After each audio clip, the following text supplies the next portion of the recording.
ya hanya presiden yang atau wakil presiden yang sudah dilantik yang bisa dimaksulkan atau dimundurkan. Itu yang saya lihat dari kemungkinan Gibran dimaksulkan. Ya, ngeri-ngeri sedap. Mencerminkan betapa anak-anak Mulyono ternyata sampah masyarakat tanpa. Tiada henti-hentinya, Wakil Presiden Republik Indonesia Gibran Rakabuming Raka memberikan kejutan kepada publik NKRI. Bagaimana tidak, Gibran Rakabuming Raka membalas semua cibiran yang dimaksudkan terhadapnya dengan hasil kinerja yang sangat-sangat baik.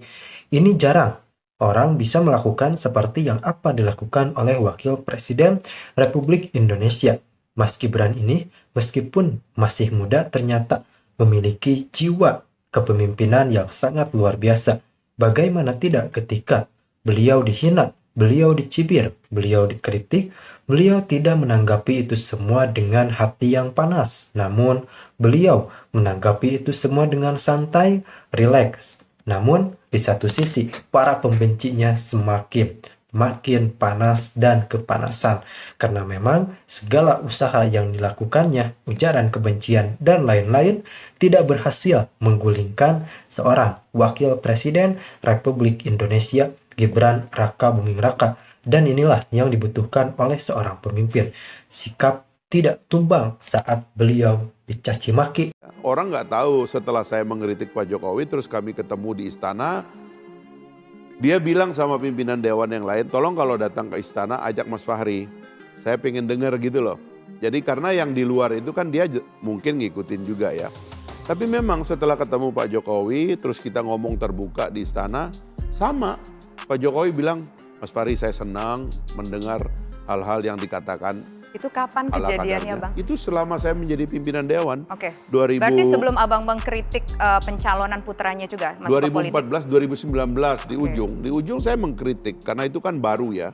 Itu 4 tahun lalu dan Gibran masih muda, belum mungkin sudah menikah ya, tapi belum punya anak dan sebagainya. Saya nggak terlalu hitung persisnya, tapi itu kan adalah awal. Kan begini ya, dilema menjadi anak presiden itu kan kadang-kadang mau berbisnis dibilang KKN, mau masuk politik dibilang KKN. Karena itu saya mengusulkan kehati-hatian saja, terutama dalam politik waktu itu. Tapi setelah kemudian keluarga ini memutuskan menjadi keluarga politik, keluarganya berkarir dalam politik, which is sesuatu yang mulia. Jangan keliru ya, jangan dianggap orang berpolitik itu masuk ke lembah hitam begitu. Seolah-olah menjadi penjahat, tidak. Keluarga politik atau disalahartikan sebagai dinasti politik itu adalah keluarga baik.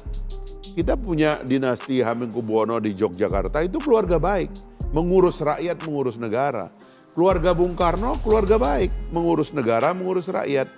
Keluarga Pak Jokowi juga memutuskan menjadi keluarga politik. Kenapa? Apa masalahnya? Ya di tempat lain ada keluarga Nehru, ada keluarganya Kennedy dan sebagainya. Biasa itu keluarga politik.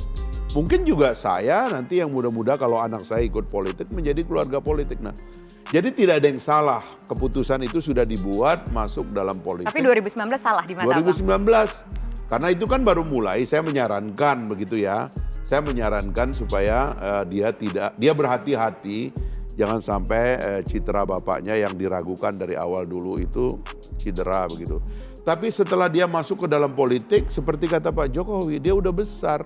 Dia bisa menentukan jalan hidupnya. Nah, kenapa kita memakai isu lama ini? Karena juga saya bilang begini ya, seolah-olah kita berubah. Pada tahun itu juga salah satu calon presiden Pak Anies Baswedan juga mengatakan saya tidak akan maju sebagai capres.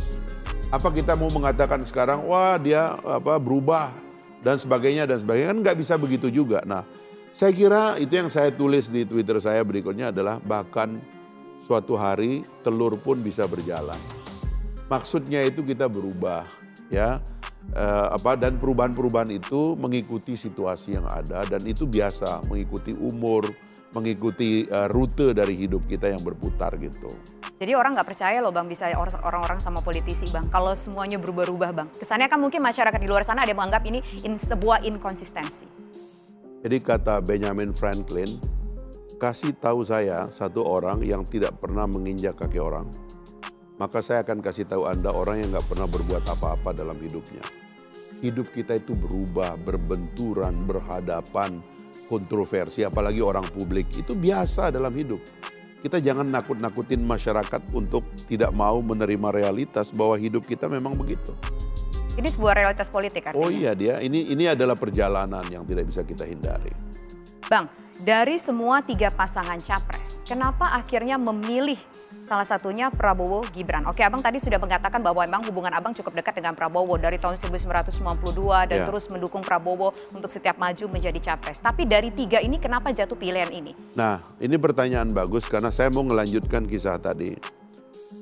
Pergaulan dengan Pak Jokowi membuat saya kemudian dengan teman-teman di Gelora bisa mengusulkan kepada Pak Jokowi karena kebetulan suka diundang. Bagaimana melihat pemerintahan yang akan datang. 2019 setelah beliau menang, sebelum beliau berpidato pelantikan di MPR, kami bertemu dan mengusulkan kepada beliau, Pak, ini waktunya rekonsiliasi.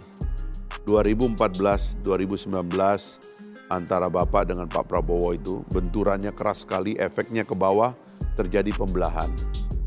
Jika Bapak berkenan, ini waktunya menggabungkan kekuatan ini kembali supaya rakyat juga bersatu. Dan alhamdulillah beliau terima ini, bahkan dipidatokan 2019 di depan MPR. Dan setelah itulah Pak Prabowo masuk dalam kabinet.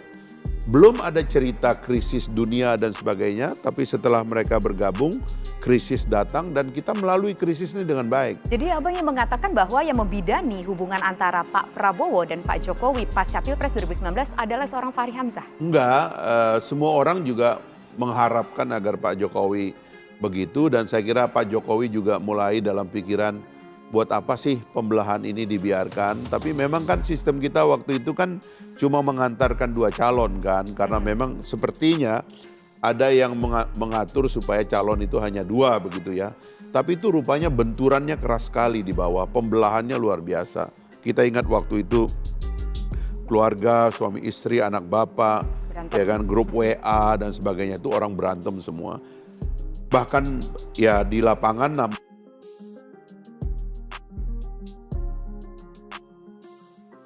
dia kemudian juga mau bergabung dengan Pak Jokowi adalah ketika beliau menyaksikan pertempuran di lapangan. Orang-orang yang loyal kepada Pak Prabowo mengatakan, Pak Prabowo saya mau mati kali ini buat Bapak. Gitu. Pak Prabowo bilang jangan, kamu masih muda, kamu jangan mati, kamu punya masa depan. Nah hal-hal inilah yang kemudian mendorong mereka bersatu dan hasilnya baik. Bukan bersatu, ini ya Bang, asumsi nih, saya mau konfirmasi juga ke Abang. Bukan mau bersatu karena supaya nanti nih 2024 mungkin ada deal-dealan supaya nanti Pak Jokowi akan gantian mendukung Prabowo Subianto? Nah itu kan kita nggak tahu ya perjalanannya ya. Memang ada kata Pak Prabowo, dia ngomong sama kita, waktu saya kaget juga kata beliau, pagi-pagi dipanggil oleh Pak Jokowi dan Pak Jokowi bertanya, Mas Bowo mau maju lagi nggak gitu. Itu kapan Bang? Katanya di awal-awal. Awal sebelum memutuskan ya, nama mungkin menteri atau gimana? 2020-an, 2000 mungkin ya belum terlalu keras COVID kali ya. Di awal sekali katanya. Pak Prabowo ini seorang prajurit ya yang sangat loyal dan dia mengatakan kepada Presiden, Pak, saya hanya akan maju kalau Bapak perintahkan ya, kalau Bapak dukung gitu. Beliau bilang begitu. Dan itulah yang terjadi. Jadi Pak Prabowo itu dalam mindset Pak Jokowi, dia nggak bakalan maju kalau Pak Jokowi nggak mendukungnya. Berarti Pak Jokowi memberikan dukungan kepada Pak Prabowo dari tahun 2020 dong? Saya kira iya ya. Saya menduga ini ya.